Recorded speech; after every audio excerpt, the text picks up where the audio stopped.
One morning, Henry was feeling very sorry for himself. Sometimes he could pull trains, but sometimes he felt he had no strength at all. I suffer dreadfully and no one cares. Rubbish, Henry, snorted James. You don't work hard enough.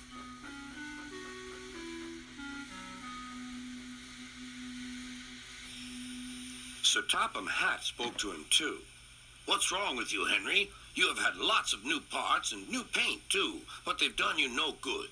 If we can't make you better, we must get another engine instead of you to do the work. Sir Topham Hatt was waiting when Henry came to the platform. He had taken off his hat and coat and put on overalls. Henry managed to start, but his fireman was not satisfied. Henry is a bad steamer, he said to Sir Topham Hatt. I build up his fire, but it doesn't give enough heat.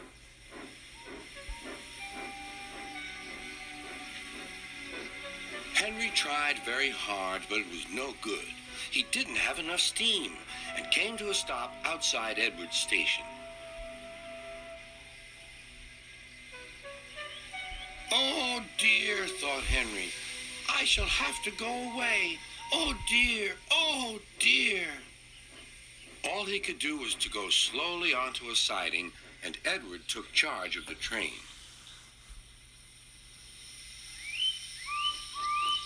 Sir Topham Hatt and the fireman went on discussing Henry's troubles. What do you think is wrong, fireman? Asked Sir Topham Hatt. Excuse me, sir, he answered, but the fact is the coal is wrong. We've had a poor lot lately, and today it's worse. The other engines can manage.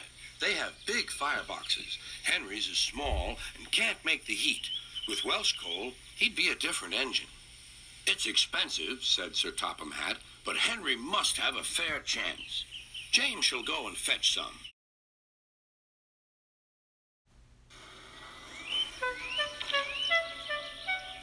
When the Welsh coal came, Henry's driver and fireman were excited. Now we'll show them, Henry, old fellow.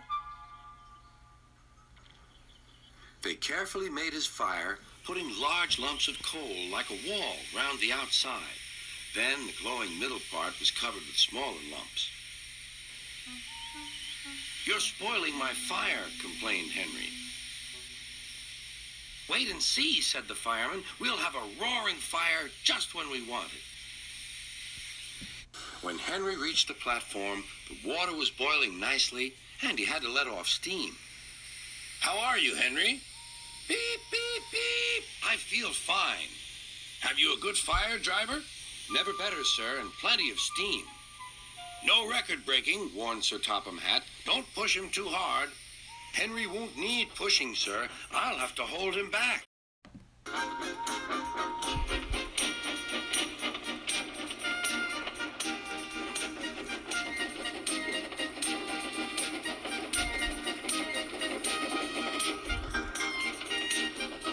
Henry had a lovely day.